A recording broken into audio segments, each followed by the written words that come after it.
5일자 말씀 우리 요한계시록 10장 1절부터 11절까지 저부터 한 절씩 교독하겠습니다. 내가 또 보니 힘센 다른 천사가 구름을 입고 하늘에서 내려오는데 그 머리 위에 무지개가 있고 그 얼굴은 해 같고 그 발은 불기둥 같으며 그 손에는 펴놓인 작은 두루마리를 들고 그 오른발은 바다를 밟고 왼발은 땅을 밟고 사자가 부르짖는 것 같이 큰 소리로 외치니 그가 외칠 때 일곱 우레가 그 소리를 내어 말하더라. 일곱 우레가 말을 할 때에 내가 기록하려고 하다가 곧 들으니 하늘에서 소리가 나서 말하기를 일곱 우레가 말한 것을 임봉하고 기록하지 말라 하더라. 내가 본 바 바다와 땅을 밟고 서 있는 천사가 하늘을 향하여 오른손을 들고 세세토록 살아계신 이 곧 하늘과 그 가운데에 있는 물건이며 땅과 그 가운데에 있는 물건이며 바다와 그 가운데에 있는 물건을 창조하신 이를 가리켜 맹세하여 이르되 지체하지 아니하리니. 일곱째 천사가 소리내는 날 그의 나팔을 불려고 할 때 하나님이 그의 종 선지자들에게 전하신 복음과 같이 하나님의 그 비밀이 이루어지리라 하더라. 하늘에서 나서 내게 들리던 음성이 또 내게 말하여 이르되 내가 가서 바다와 땅을 밟고 서 있는 천사의 손에 펴 놓인 두루마리를 가지라 하기로. 내가 천사에게 나아가 작은 두루마리를 달라 한즉 천사가 이르되 갖다 먹어버리라. 네 배에는 쓰나 네 입에는 꿀같이 달리라 하거늘. 내가 천사의 손에서 작은 두루마리를 갖다 먹어버리니 내 입에는 꿀같이 다나 먹은 후에 내 배에서는 쓰게 되더라. 함께 읽습니다. 그가 내게 말하기를 네가 많은 백성과 나라와 방언과 임금에게 다시 예언하여야 하리라 하더라. 아멘.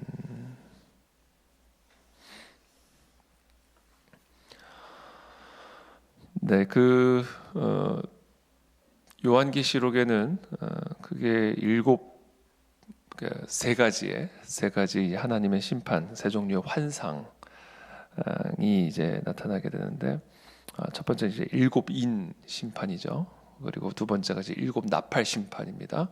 그 세 번째가 일곱 대접 심판입니다. 이 세 종류의 하나님의 심판, 최후의 심판이죠. 그리스도의 재림과 함께 이루어지게 될 이 세상 역사의 종결을 이루는 최후의 심판을 예언하는 그 상징으로서 일곱 인, 일곱 나팔, 그리고 일곱 대접 심판이 크게 세 가지가 요한계시록에 나옵니다. 우리가 얼마 전부터 이제 일곱 개의 인이 찍혀 있는 두루마리를 하나씩 푸시는 우리 주님의 환상을 우리가 함께 보게 되죠. 일곱째 인이 떼어지는 순간 최후의 심판이 이루어지는, 또 그 이어서 일곱 나팔 심판이 이루어지게 되고 또 일곱 번째 나팔이 불어질 때 최후의 심판이 이루어지는, 그러니까 사실상 같은 내용의 환상을 더 심층적으로 또 다양한 각도로 반복적으로 이 하나님의 최후의 심판의 환상을 더 선명하게 더 부각시키는, 더 강화시키는 그런 형태로 지금 환상이 요한에게 보여지고 있고 또 요한계시록에 기록이 되어 있습니다. 근데 이 일곱 인과 일곱 나팔과 일곱 대접 심판이 동일하게 이제 최후의 심판을 예언하고 있는 환상인데요. 특별히 이 일곱 인과 일곱 나팔의 심판에 중요한 특징이 있습니다. 그것은 무엇이냐면 여섯 번째 심판까지 보여주신 다음에 여섯 번째 인을 떼고 또 여섯 번째 나팔이 불고 바로 일곱 번째 환상으로 나아가지 않고 중간에 별개의 환상들이 삽입이 되어 있다라는 사실입니다.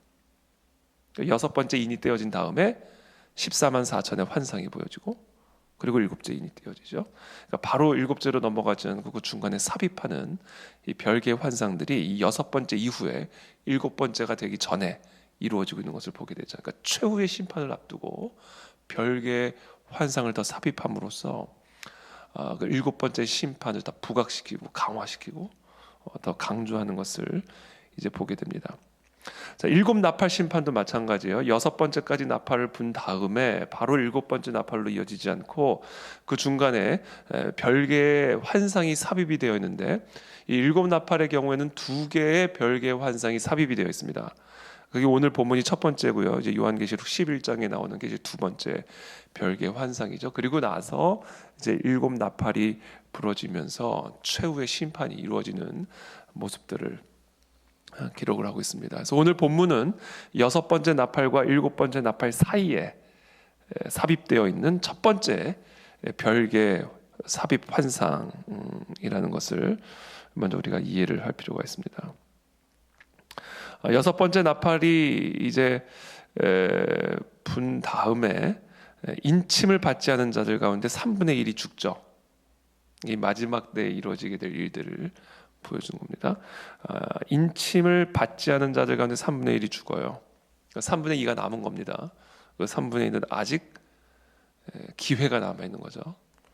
그러나 이 3분의 2도 끝까지 거부하고 우상 숭배를 하게 되는 것을 보게 됩니다. 이와 같은 그 하나님의 심판, 이 마지막 때 이루어지게 될 이런저런 재앙들, 이런 하나님의 심판들을 통해서 죽은 사람들이 있지만 여전히 살아있는 사람들은 여전히 그 예수 그리스도께로 돌아올 수 있는 기회가 남아 있는 거예요. 이 마지막 때에 이루어지고 있는 이런저런 종류의 다양한 재앙과 환란을 통해서 하나님께로 돌아오고 우상 숭배를 버리고 여호와께로 돌아올 수 있는 아직 기회가 남아 있지만, 그러나 그 3분의 2가 계속해서 거부하고 마음을 강팍하게 하여 우상 숭배를 떠나지 않는 그런 상황들을 이제 보여주고 있는 것이죠. 그런 가운데 오늘 이 본문 말씀이 이어지게 됩니다. 그러니까 바로 최후의 심판으로 이어지지 않고 일곱 번째 나팔이 부러지기 전에 별개의 삽입 환상, 다른 천사가 구름을 입고 하늘에서 내려오는데 그 머리 위에 무지개가 있고 그 얼굴은 해 같고 그 발은 불기둥 같으며 그 손에는 펴놓인 작은 두루마리를 들고 그 오른발은 바다를 밟고 왼발은 땅을 밟고 사자가 부르짖는 것 같이 큰 소리로 외치니 그가 외칠 때 일곱 우레가 그 소리를 내어 말하더라. 일곱 우레가, 그러니까 일곱 우레 환상이 삽입이 되어 있습니다. 일곱 우레가 말을 할 때에 내가 기록하려고 하다가 곧 들으니 하늘에서 소리가 나서 말하기를 일곱 우레가 말한 것을 인봉하고 기록하지 말라 하더라. 기록하지 말아라. 이 일곱 우레가 우레와 같은 소리로 이 마지막 때에 아직 남아있는 자들에게, 이 땅을 살아가는 자들에게 우레와 같은 목소리로 선포하시는 이 일곱 우레 환상이 최후의 심판 이전에 삽입이 되어 있는 환상입니다. 내가 본 바다와 땅을 밟고 서 있는 천사가 하늘을 향하여 오른손을 들고 세세토록 살아계신 이 곧 하늘과 그 가운데 있는 물건이며 땅과 그 가운데 있는 물건이며 바다와 그 가운데 있는 물건을 창조하신 이를 가리켜 맹세하여 이르되 지체하지 아니하리니 모든 것을 창조하신 하나님이 최종적인 심판을 지체하지 않을 것이다. 이 세상의 모든 악과 불의와 이 모든 땅에 신노릇하는 사탄 마귀에 대한 최종적인 심판을, 그리고 이 땅에서 여전히 하나님을 거부하고 거역하고 우상을 숭배하는 자들에 대한 하나님의 최종적인 최후의 심판이 지체되지 않을 것이다. 일곱째 천사가 소리내는 날 그의 나팔을 불려고 할 때에 하나님이 그의 종 선지자들에게 전하신 복음과 같이 하나님의 그 비밀이 이루어지리라 하더라. 자, 일곱째 나팔을 부는 그 순간 하나님 나라의 비밀, 하나님 나라의 모든 뜻들이 완성이 되리라. 새 하늘과 새 땅이 이루어지게 되리라. 이 세상은 다 재건되리라. 그렇죠? 완전히 새 하늘과 새 땅으로 재건되리라. 그게 바로 일곱째 나팔을 부는 날 이루어지게 될 최후의 심판이요, 하나님의 나라의 비밀이 완성되는 날이다. 역사의 완성이 되는 날이다. 이렇게 예언하고 있는 겁니다. 그러니까 이와 같은 최종적인 심판을 앞두고 새 하늘과 새 땅의 완전한 재건과 역사의 종교를 앞두고 우레와 같은 소리로 계속해서 선포하고 또 선포하고 경고하고 또 경고하고 회개하라. 하나님의 나라가 가까이 왔느니라. 그죠? 우리 주님께서 이 땅에 오심과 함께 이 마지막 때 그리스도의 재림만을 앞두는 그 초림, 재림을 앞둔 초림, 그렇죠? 이 마지막 때죠. 그러니까 재림만을 남겨둔 이 모든 성경의 역사의 단계, 마지막 단계. 오자마자 하신 말씀, 회개하라. 천국이 가까이 왔느니라. 지체하지 않으리라. 빨리 회개하라. 이것이 지금 우레와 같은 소리로 예수 그리스도와 그 그리스도의 제자들을 통해서 이 마지막 때를 살아가고 있는 이 강팍한 이 땅의 우상 숭배들을 향해 외치고 계시고 또 외치고 계시는 말씀입니다. 그래서 이 일곱 인과 일곱 나팔, 이 심판 최후의 일곱 번째 인이 떼어지고 최후의 일곱 번째 나팔이 부러지기 전에 주님은 이와 같은 삽입 환상을 통해서 다시 한번 우레와 같은 소리로 우리에게 말씀하시는 거예요. 회개하라, 회개하라. 일곱 교회를 향하여 또 말씀하시는 겁니다. 회개하라, 돌이키리라. 첫사랑을 회복하고 차갑든지 뜨겁든지 하라. 회개하라. 그렇죠? 하늘에서 나서 내게 들리던 음성이 또 내게 말하여 이르되 네가 가서 바다와 땅을 밟고 서 있는 천사의 손에 펴놓인 두루마리를 가지라. 그리고는 이제 사도 요한에게 말씀하십니다. 하늘에서 들리던 그 음성이 회개하라, 천국이 가까이 왔느니라 외치던 그 하나님의 음성이 이제는 요한을 향하여 외칩니다. 두루마리를 가져라. 바다와 땅을 밟고 서 있는 천사의 손, 하나님의 대리자, 이 땅에 하나님의 최후의 심판을 일으키게 될 하나님의 종된 이 천사의 손에 펴놓인 두루마리를 받아라. 책을 받아라 이거죠. 두루마리는 책이에요. 책. 내가 천사에게 나아가 작은 두루마리를 달라 한즉 천사가 이르되 갖다 먹어버리라. 네 배에는 쓰나 네 입에는 꿀같이 달리라 하거늘 내가 천사의 손에서 작은 두루마리를 갖다 먹어버리니 내 입에는 꿀같이 다나 먹은 후에 내 배에서는 쓰게 되더라. 자, 그 하나님의 말씀을 천사를 통해서 전달받고 천사가 말합니다. 먹어라. 하나님의 말씀을 먹어라. 그러면서 배에는 쓰나 꿀같이 달리라. 이것은 꿀같이 단 말씀, 하나님의 말씀은 꿀같이 달죠. 그러나 그 말씀이 내 배 안에 들어와 내 삶으로 체화될 때, 즉 말씀이 육신이 되어질 때, 즉 말씀이 내 삶이 되어질 때, 그 과정은 쓰다 이겁니다. 하나님의 약속이 얼마나 답니까? 하나님의 약속들이 얼마나 우리에게 기쁨을 줍니까? 또 하나님의 약속이 우리에게 얼마나 큰 위로를 줍니까? 그러나 그 위로를 주는 말씀이 내 삶의 진짜 위로가 되기 위해서는 이 쓴 과정을 통과하게 된다라는 거죠. 이 능력의 말씀, 이 얼마나 우리의 입에 달콤한 말씀입니까? 그러나 그 하나님의 능력의 말씀이 진짜 내 삶의 능력으로 나타나 이 말씀이 내 삶에 체화되어지는 성육신이 되어지는 그런 과정을 통과할 때는 우리의 배에서 이게 쓰다라는 거죠. 그러면서 11절에 이렇게 말씀하십니다. 그가 내게 말하기를 네가 많은 백성과 나라와 방언과 임금에게 다시 예언하여야 하리라 하더라. 다시 예언하여야. 지금 요한은 반모섬에 갇혀 있죠. 아주 이 요한이 살던 이 시대의 로마 황제는 아주 지독한 박해자였어요. 도미티아누스는 아주 이 로마 황제 가운데서도 아주 손에 꼽히는 그런 박해자였습니다. 이제 그런 상황 속에서 이 반모섬에 유배를 당해서 그곳에 있는 가운데 하나님으로부터 받은 환상을 기록하고 있는 거죠. 먼저 일곱 교회로 대표하고 있는 이 땅의 모든 교회를 향한 예언인 동시에 당시 사도 요한을 향한 하나님의 예언이요, 또 이 시대를 살아가는 하나님의 부름받은 종들, 성도들에 대한 이 예언이기도 합니다. 자, 지금 이 일곱 나팔을 떼기만을 기다리고 있다. 일곱 인이 떼어지기만을 기다리고 있다. 지금 우리는 그렇게 마지막 때를 살아가고 있다. 여섯 번째 인까지 다 떼어졌고 여섯 번째 나팔까지 지금 다 풀렸다. 그럼에도 불구하고 여전히 이 시대를 분별하지 못하고 하나님께로 돌아오기를 거부하고 여전히 주님께서 이렇게 역사적의 문을 두드리고 있는데 이런 환난과 이런 혼돈과 이런 고통과 세상을 주님께서 이렇게 흔들고 계시는데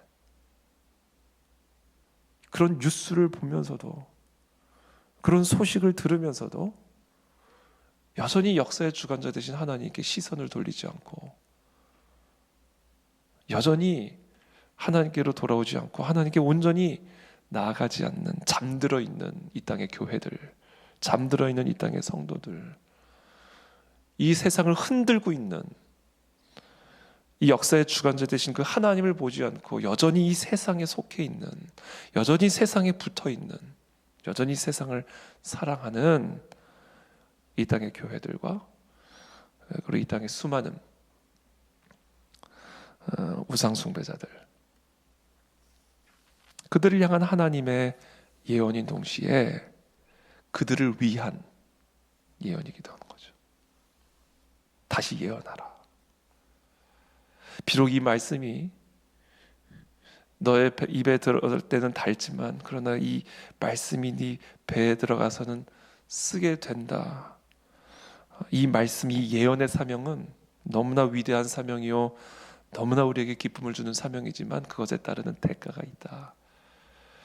다시 예언하여야 하리라.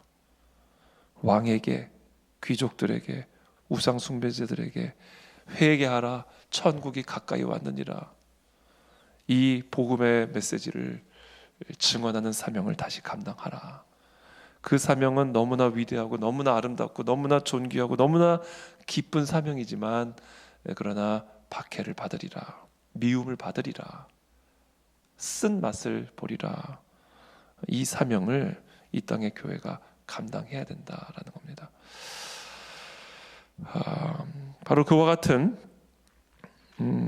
예언자적 사명을 다시 일곱 교회로 대표되어지는 이 땅의 교회들과 이 땅의 수많은 성도들을 향하여 다시금 말씀하고 계시는 오늘 이 하나님의 음성을 오늘 우리는 듣게 됩니다.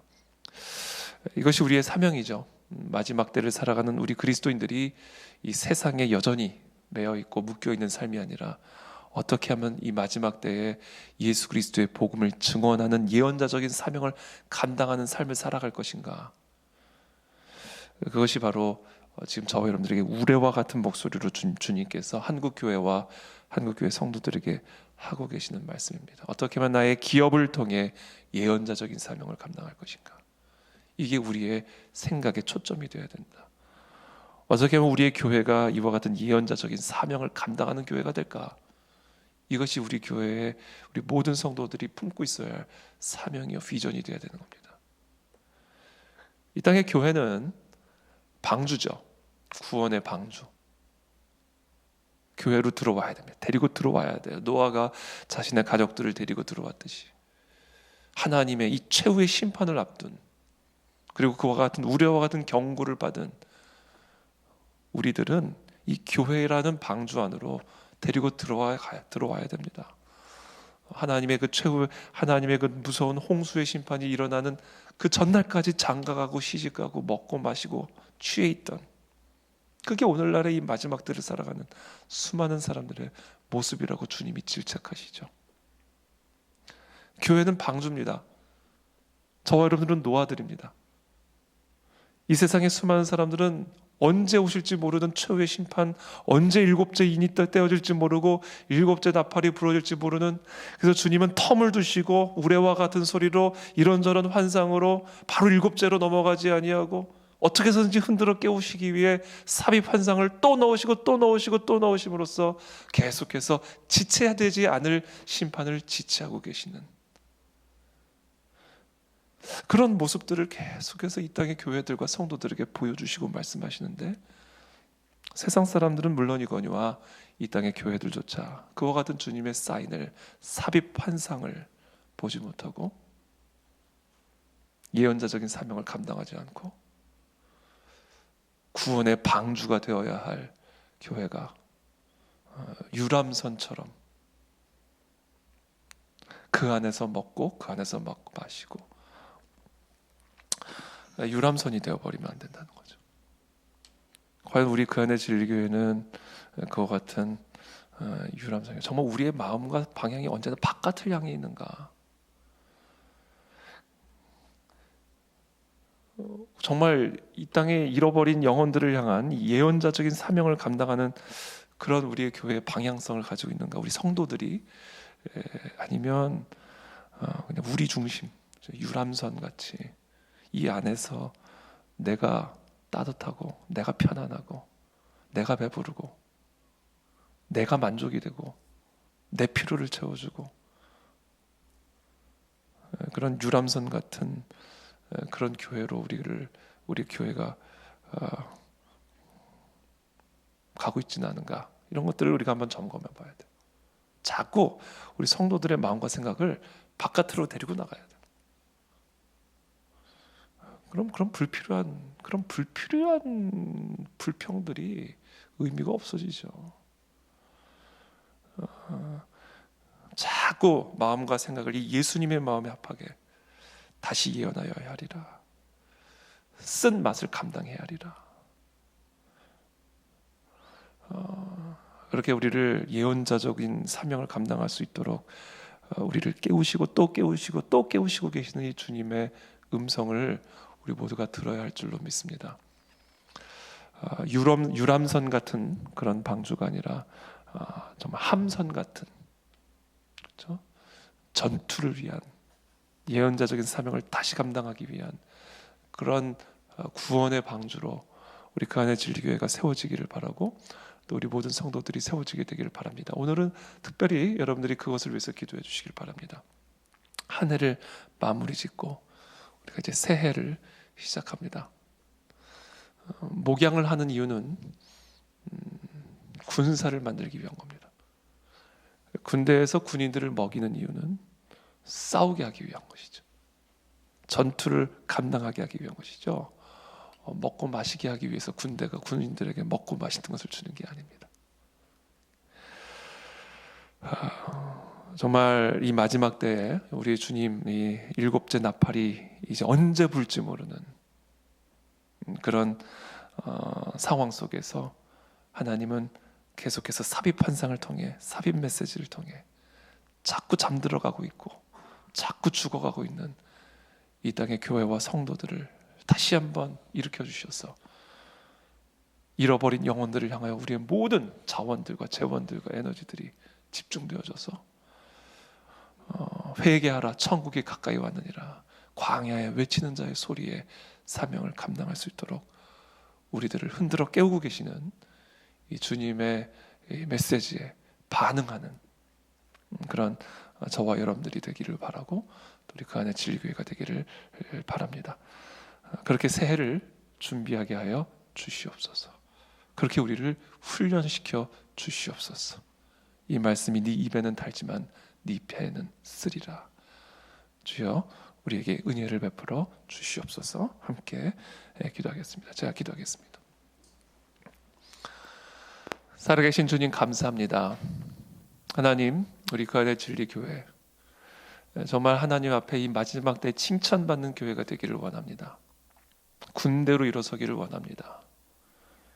유아기적인 그런 멘탈리티, 그런 유아기적인 그런 생각들을 주님 다 버리게 하시고 벗게 하시고 정말 이 최후의 심판을 앞둔 이 시대적인 긴박성을 우리들이 다 보고 듣고 깨닫게 알게 하여 주시어서 우리에게 허락하신 이 예언자적인 사명을 위해 힘있게 일어나는 우리 그 안에 진리교회가 될 수 있도록 성령님 은혜를 베풀어 주시옵소서. 달콤한 말씀에만 취해 있지 아니하고 그 달콤한 말씀이 우리 배 중심으로까지 내려와 우리가 어떤 쓴맛도 감당하며 하나님이 명하신 이 사명을 감당해 나아가는 예언자적인 그런 우리 모든 성도들과 교회가 될 수 있도록 하나님 은혜를 베풀어 주시옵소서. 이 시간 그렇게 주님 앞에 나간 우리 모든 성도들을 축복하여 주시고 위로하여 주시고 이 말씀의 능력을 경험하고 누릴 수 있는 또 오늘 하루가 될 수 있도록 주 우리 모두에게 은혜를 베풀어 주시기를 기도하며 예수님의 이름으로 축복합니다. 아멘.